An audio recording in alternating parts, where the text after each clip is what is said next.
नमस्कार दोस्तों, आज हम पढ़ने जा रहे हैं कक्षा 11वीं के भौतिकी का अध्याय मात्रक एवं मापन भाग 3। तो वीडियो शुरू करने से पहले आइए एक बार नजर डालते हैं कि आज की वीडियो में हम क्या क्या पढ़ने वाले हैं। तो सबसे पहले हम पढ़ेंगे त्रुटियों का संयोजन तथा फिर हम पढ़ेंगे सार्थक अंक। तो शुरू करने से पहले एक बार नजर डालते हैं निरपेक्ष त्रुटि पर, जिसको इंग्लिश में कहते हैं एब्सोल्यूट एरर। यह एक भौतिक मात्रा का माप है जो व्यष्टिगत मतलब मेजर्ड और वास्तविक मतलब रियल के अलग अलग मान के बीच अंतर का परिमाण है।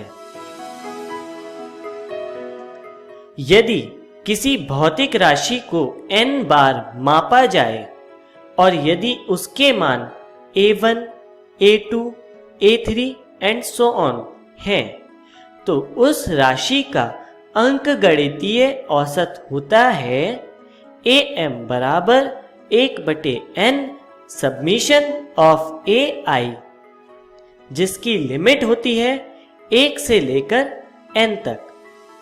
यहां पर am है औसत मान।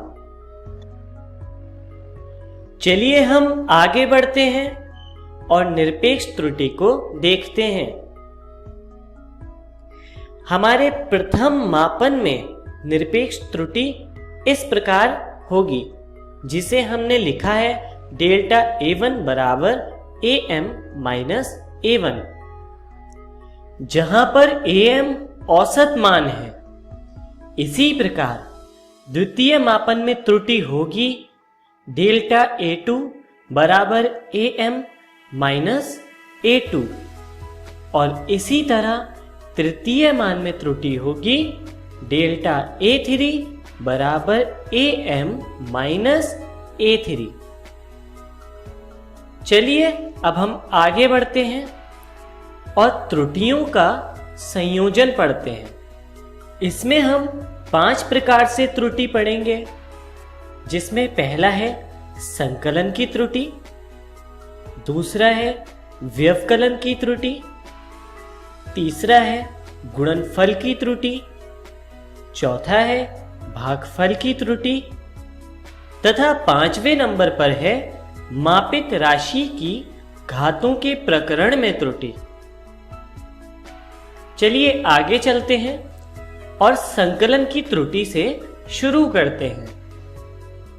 इसे समझने के लिए हम एक चर राशि डिफाइन करते हैं, जिसको हम कहते हैं x, और यदि x बराबर a प्लस b है, जहां a और b दो अन्य चर राशि हैं, और कुछ अन्य चर राशियां इस प्रकार हैं, जहां डेल्टा a है a के मापन में निरपेक्ष त्रुटि, डेल्टा b है b के मापन में निरपेक्ष त्रुटि, तथा डेल्टा x है x के मापन में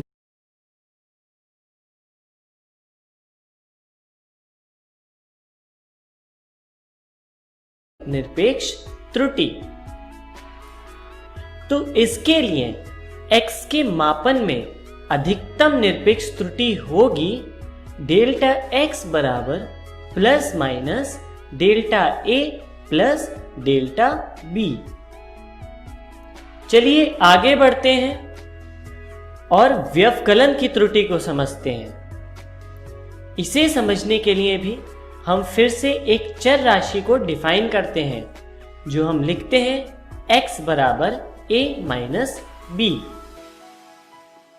और यहां पर हम कुछ और चर राशियां डिफाइन करते हैं, जो है डेल्टा a बराबर a के मापन में निरपेक्ष त्रुटि, डेल्टा b बराबर b के मापन में निरपेक्ष त्रुटि, तथा डेल्टा x बराबर x के मापन में निरपेक्ष त्रुटि।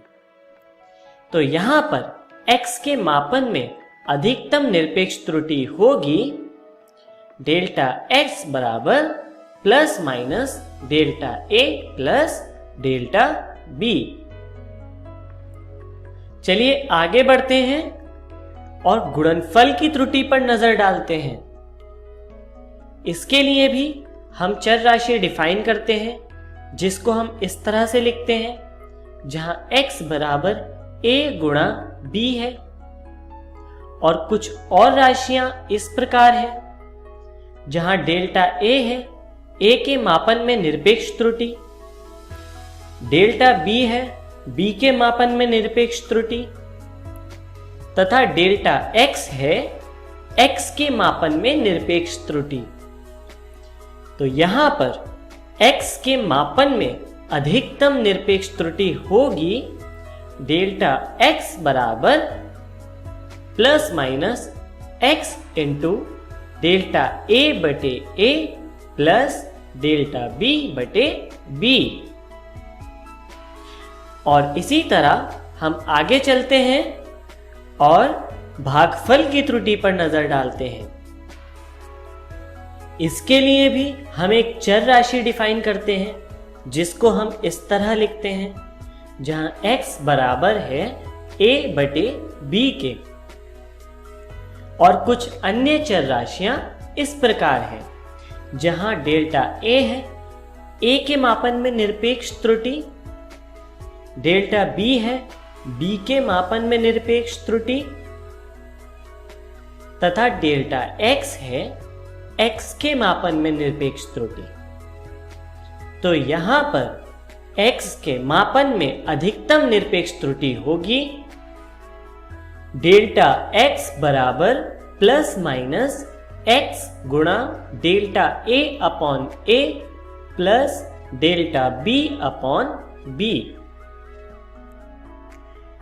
चलिए अब आगे देखते हैं मापित राशि की घातों के प्रकरण में त्रुटि।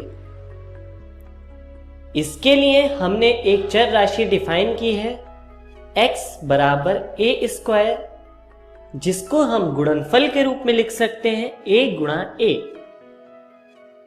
और यहां पर डेल्टा a होगा a के मापन में निरपेक्ष त्रुटि तथा डेल्टा x होगा x के मापन में निरपेक्ष त्रुटि।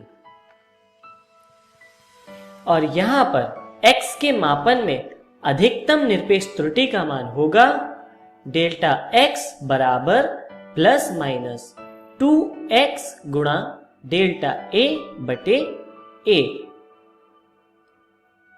चलिए अब हम आगे बढ़ते हैं और सार्थक अंक पर नजर डालते हैं। सार्थक अंक को इंग्लिश में कहते हैं सिग्निफिकेंट फिगर। लिखित मापित मान के कुल विश्वसनीय तथा अविश्वसनीय अंकों के योग को सार्थक अंक कहते हैं। चलिए इसको उदाहरण से देखते हैं। उदाहरण हमने लिया है समय का, जिसे लिखा गया है t बराबर 256.47 सेकेंड। अब यहां पर संख्या 2, 5, 6 तथा 4 विश्वसनीय अंक हैं तथा संख्या 7 अविश्वसनीय अंक है और इसीलिए यहां पर कुल विश्वसनीय अंक हो गए 2, 5, 6, 4 मतलब कुल 4 अंक तथा अविश्वसनीय अंक हो गया 7 यानी कुल 1 अंक। तो यहां पर कुल सार्थक अंक हो जाएंगे 4 + 1 मतलब 5 अंक। तो चलिए आगे बढ़ते हैं और सार्थक अंकों से संबंधित अंकीय संक्रियाओं के नियम पर नजर डालते हैं, जो कि इस प्रकार है। नियम 1, सभी शून्येतर अंक सार्थक अंक होते हैं। शून्येतर का अर्थ है नॉन जीरो। चलिए इसे उदाहरण से देखते हैं।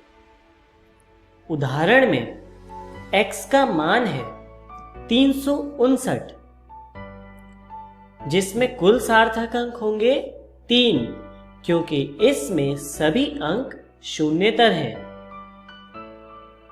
चलिए आगे चलते हैं और नियम 2 पर ध्यान देते हैं, जिसके अनुसार यदि किसी संख्या में दशमलव है तो दशमलव की स्थिति का ध्यान रखे बिना किन्हीं दो शून्येतर अंकों के बीच के सभी शून्य अंक सार्थक अंक होते हैं। चलिए उदाहरण से समझते हैं। उदाहरण है x बराबर 22.0039। तो यहां पर कुल सार्थक अंक होंगे 6। चलिए आगे चलते हैं और नियम 3 पर ध्यान देते हैं, जिसके अनुसार यदि कोई संख्या 1 से छोटी है और वह दशमलव बिंदु से दाईं तरफ है तो प्रथम शून्य के बाईं ओर के अंक सार्थक अंक नहीं होते हैं। चलिए इसके लिए भी हम एक उदाहरण देखते हैं। उदाहरण है x बराबर 0.0039। तो यहां पर कुल सार्थक अंक हो जाएंगे 2। चलिए आगे बढ़ते हैं और नियम 4 पर ध्यान देते हैं। इसके अनुसार ऐसी संख्या जिसमें दशमलव बिंदु नहीं होता, उनके शुरू के तथा अंतिम के शून्य अंक सार्थक अंक नहीं होते। चलिए उदाहरण से समझते हैं। उदाहरण है 0920000। इस पूरी संख्या में कुल सार्थक अंक होंगे 2।